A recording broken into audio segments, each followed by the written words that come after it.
In today's video, I'm going to teach you how to share a project on Wrike. This process is straightforward and takes just about 5 minutes. So let's dive right in. To start, you'll need to log into your Wrike account, head to the Wrike homepage and look for the login option. Click on it and you'll be taken to the login page.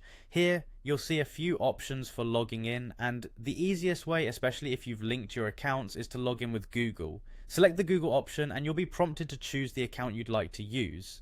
This step saves time and keeps your projects connected across platforms. Once you've successfully logged in, navigate to your workspace. Now, to share a project, you'll first need to locate the space containing the project you intend to share. In your space, look for the plus icon. It usually appears towards the top of your screen. Click on this icon to expand your options. After clicking the plus icon, scroll down the menu that appears.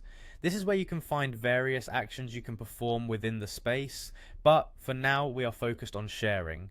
This navigation is relatively simple and ensures you're on the right track. Now look for the sharing option in the given list. The sharing feature in Wrike is designed to control who has access to your projects. It's a versatile tool that helps manage collaboration effectively. Click on sharing and you'll find yourself on a new page specifically for controlling access to your project.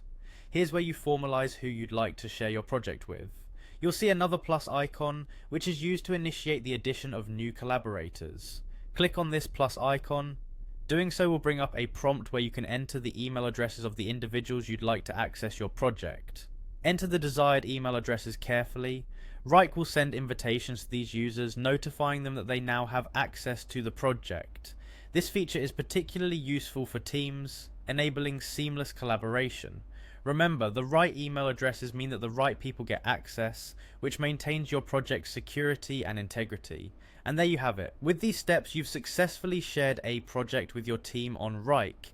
It's a simple but powerful way to keep everyone in the loop and ensure your projects move forward smoothly.